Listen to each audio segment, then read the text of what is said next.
ஓவரா பண்ணிட்டு இருக்க நீ. எந்திரி அக்கா, எந்திரிடி. விடுக்கா. தலை வலிக்குதுன்னு படுத்திருந்தா மாத்தி மாத்தி டார்ச்சர் பண்ணிட்டு இருக்கீங்க. கொஞ்ச நேரம் அந்த வீட்ல நிம்மதியா தூங்க முடியுதா? ஓ, தலை வலிக்குது. உன்னால எங்களுக்கு தாண்டி தலைவலி. என்ன தலைவலியா இருக்குன்னா செத்து போறேன்னு சொல்லுவேன் அதானே? இப்படியே பண்ணிட்டு இருந்தேன்னு வையேன், போய் சாவுன்னு நானே எங்கேயாவது புடிச்சு தள்ளி விட்டுருவேன். என்னடி எமோஷனலா பிளாக்மெயில் பண்ணிட்டு இருக்கியா? யாரு? நானா? நானா எமோஷனல் பிளாக்மெயில் பண்றேன்? நீங்க எல்லாரும் சேர்ந்து தான் என்ன எமோஷனல் பிளாக்மெயில் பண்ணி எக்ஸாம்க்கு அனுப்புனீங்க. ஓ, உன்னோட எதிர்காலத்துக்காக நாங்க எக்ஸாம் எழுத சொன்னது உனக்கு பிளாக்மெயிலா தெரியுதா? கொஞ்சமாவது அறிவு இருந்தா இப்படி எல்லாம் பேசுவியாடி நீ?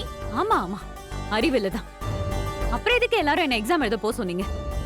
அறிவில்லாம தான் கலெக்டர் ஆக ஆசைப்பட்டீங்களா? என்ன தாண்டி பிரச்சனை உனக்கு? ஏய், இங்க பாருடி, முகத்தை பார்த்து பேசு.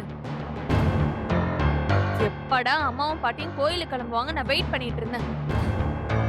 இப்ப சொல்லு, நான் உன்னை விடவே மாட்டேன். நீ காவிரி கிட்ட என்ன ப்ராமிஸ் கேட்டிருக்க? ஏய் சொல்லுடி. அதனாலதான் உங்களுக்குள்ள ஏதோ பிரச்சனைன்னு எனக்கு நல்லாவே தெரியுது. அவகிட்ட நீ என்ன கேட்ட? அவ உன்கிட்ட என்ன சொன்னா?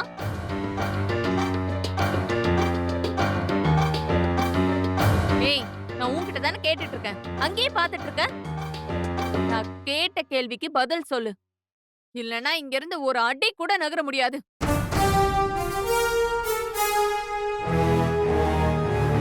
இவ்ளோ நாள் விழுந்து விழுந்து படிச்சிட்டு இருந்தவ நேத்துல இருந்து பிரச்சனை பண்ணிட்டு இருக்க. என்ன நடந்துச்சு? எதுக்காக எக்ஸாம் எழுத போக மாட்டேன்னு சொன்ன?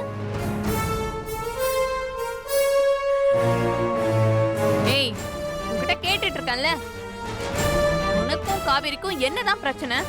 எனக்கு இப்ப தெரிஞ்சே ஆகணும், சொல்லு. ஏய் சொல்லுடி. சொல்றேன்க்கா.